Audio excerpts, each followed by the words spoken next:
쩌능다오 동산까지 도보로 이동해 줄게요. 더 카페 아파트먼트에서 쩌능다오 동산까지 도보 6분 소요됩니다. 찾아가는 방법은 풀버전을 통해 확인하세요. 쩌능다오 동상에 도착했습니다. 쩌능다오는 우리나라 이순신 장군과 비슷한 베트남 인물로 현재 베트남의 영웅이라 불리는데요. 13세기 말 몽골군의 침략을 3차례 막아낸 데 성공하여 전쟁 당시에도 전쟁 영웅이라는 별칭이 있었다고 해요.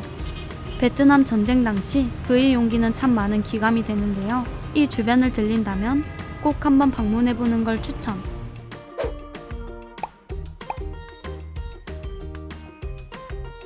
사이공 워터버스 선착장은 쩌능다오 동상 바로 건너편에 위치하는데요. 쩌능다오 동상에서 사이공 워터버스 박당 선착장까지 도보 1분 소요됩니다. 찾아가는 방법은 풀버전을 통해 확인하세요. 사이공 워터버스 박당 선착장에 도착했습니다. 사이공 워터버스는 총 5개의 정류장으로 구성되어 있고 박당 선착장은 호치민 일군에 위치해요. 리버뷰와 호치민 도심을 한눈에 구경하기 좋은 방법 중 하나로 박당역 바로 옆에는 카페도 있어 잠시 쉬어가기 좋아요.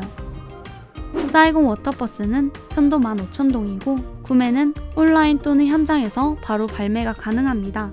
워터버스의 정류장은 총 5개인데 종점까지 가는 버스는 하루에 4편으로 왕복 2시간 정도 소요됩니다. 이 외에는 박당에서 비난까지만 가요. 그리고 노란색의 경우 주말, 공휴일에만 추가 운영되는 배의 시간입니다. 비난까지 가는 경우 편도 15분, 비난 도착 후 휴식시간 15분, 돌아오는데 15분, 왕복 총 45분으로 오래 걸리지도 않고 구경거리도 많아서 보통 종점보다는 비난까지만 가는 코스를 많이 구매해요. 이곳에서 티켓을 구매 후 입장하면 돼요. 탑승 티켓의 경우 환불 및 교환이 안 되기 때문에 그 자리에서 날짜, 시간, 탑승지 등을 꼼꼼히 확인해 주세요. 박당역 정문 바로 앞에 검표소가 있어요. 탑승 시간대 이곳에서 표를 확인 후 들어갑니다. 주말의 경우 사람이 많아서 원하는 시간대에 탑승을 못할 수 있으니 미리 티켓을 구매해 놓는 것을 권장해요. 해가 질 때 가면 왜 이곳이 동양의 파리라 불리는지 몸소 느낄 수 있다는데요. 낮에는 덥고 강물도 맑지 않아서 낮보다는 밤에 방문하는 걸 추천해요.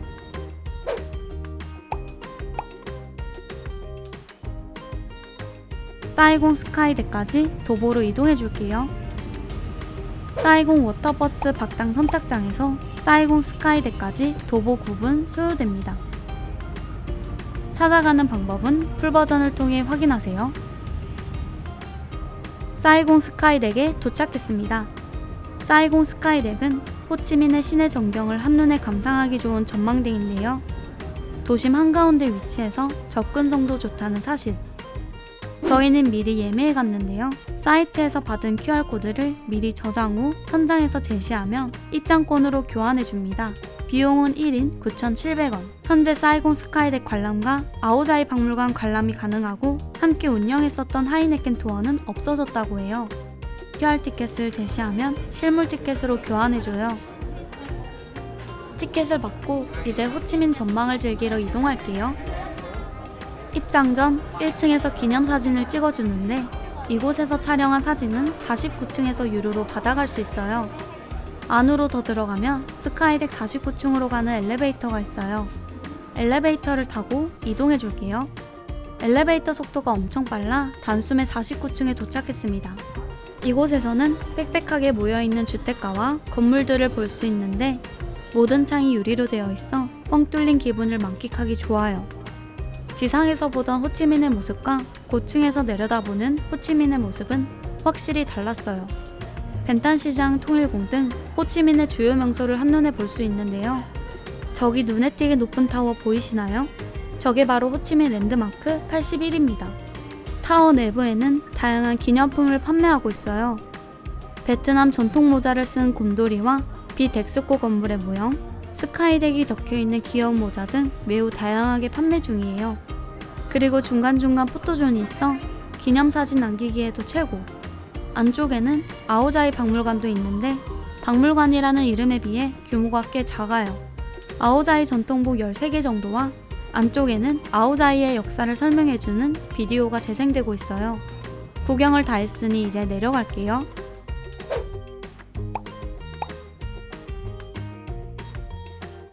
사이공 스카이덱 정문에서 출발합니다.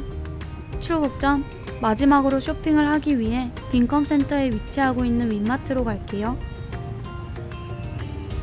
사이공 스카이덱에서 빈컴센터 윈마트까지 도보 13분 소요됩니다. 찾아가는 방법은 풀버전을 통해 확인하세요. 빈컴센터에 도착했습니다. 베트남 호치민 일군 중심인 빈컴센터 지하 3층에 위치한 윈마트입니다.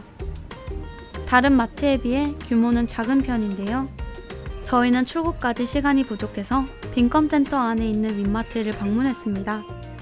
규모는 작지만 있을 건 다 있어서 알차게 쇼핑하기 좋아요.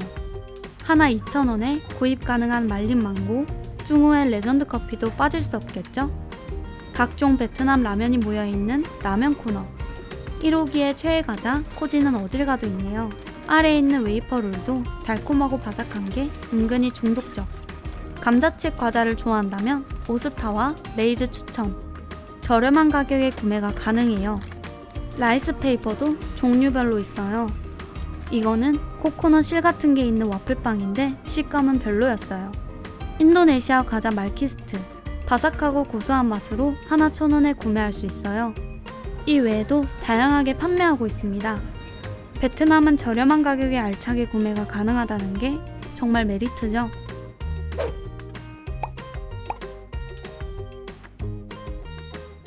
잔뜩 구매했으니 이제 그랩 타고 호텔로 이동할게요. 6분을 달려 호텔 입구에 도착했습니다. 체크아웃 후 짐을 챙겨 공항으로 이동할게요.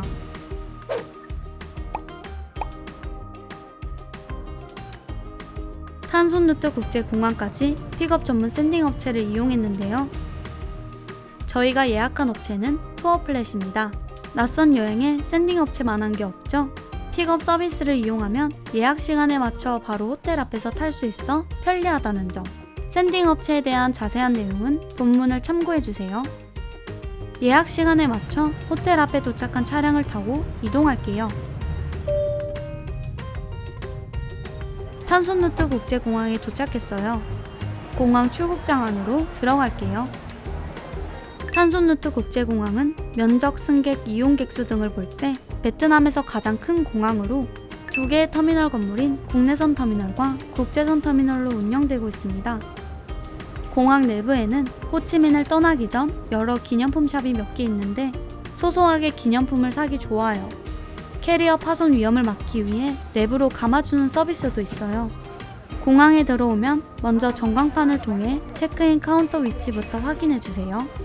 저희가 탑승할 진에어 항공의 체크인 카운터는 C와 D.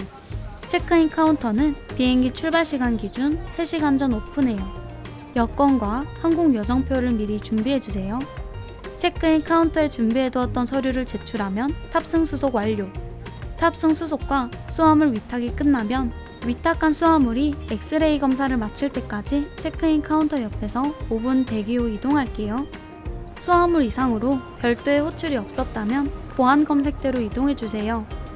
보안 검색대로 들어간 다음 출국 심사, 보안 검색으로 이어집니다. 베트남 보안 검색대에서는 신발도 벗어야 한다는 점 기억해두세요. 출국 심사까지 마치면 면세구역으로 이어집니다. 탑승권에 적힌 게이트 번호 확인 후 이동해주세요. 저희는 18번 게이트로 갈게요. 게이트로 이동하는 동안 명품과 기념품을 파는 면세점이 나와요. ACB는 베트남 공항공사에서 운영하는 면세점으로 다양한 명품 향수와 주류, 담배, 선글라스 등을 판매하고 있어요. 탄손루트 공항 서비스인 사스코는 건과일 등의 베트남 특산품과 베트남 과자, 베트남 커피, 기념품 등 다양한 물건을 판매하고 있어요. 고급 시계도 함께 판매 중입니다. 이 외에도 공항 내부에는 여러 브랜드가 입점해 있어요.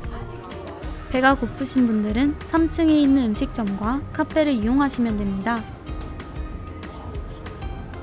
위층에는 버거킹, 쌀국수, 카페 등 다양한 종류의 음식을 판매하고 있어요. 하지만 가격이 매우 비싸서 미리 식사하고 오는 걸 추천해요. 신기하게도 공항 내부에 스파가 있더라고요. 시간이 좀 남았다면 받아보는 것도 나쁘지 않겠는데요. 18번 게이트에 도착했습니다. 비행기 출발 30분 전부터 탑승을 시작하는데요. 탑승자 확인을 위해 여권, 비행기 티켓을 미리 준비해주세요. 티켓 확인 후 비행기 탑승구로 내려갑니다. 한국행 비행기 탑승 완료. 3박 5일 일정을 마치고 드디어 한국으로 돌아갑니다.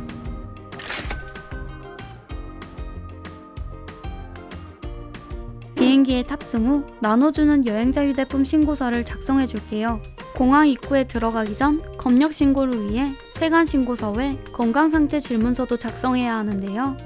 번거롭게 서류를 꺼내지 않고 간편하고 빠르게 검역대를 통과하는 방법이 있어요.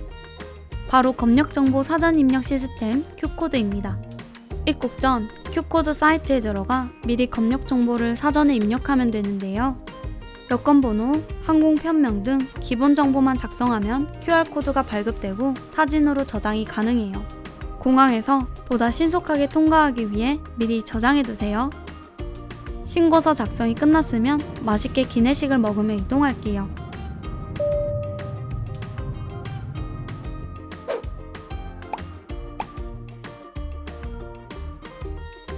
다음날 새벽 6시 30분에 김해국제공항에 도착했어요. 비행기에서 내려 검역신고 및 입국 심사대로 이동합니다. 사람들 걸어가는 방향을 따라 쭉 갈게요. 공항 입구에 들어가면 검역신고부터 먼저 진행합니다. Q코드 또는 건강상태 질문서를 준비해주세요. 검역신고와 입국심사 모두 끝이 났습니다. 전광판을 통해 수화물 찾는 곳 번호를 확인해요. 수화물 찾는 곳 번호는 1번부터 4번까지 있어요.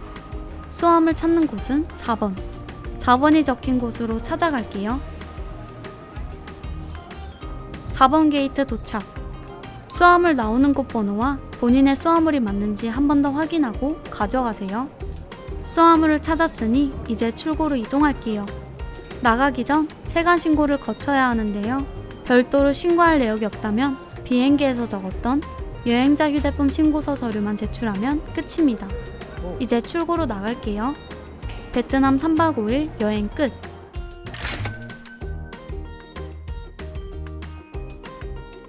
호치민 3박 5일 여행이 끝났습니다. 다음 여행지도 많이 기대해주세요.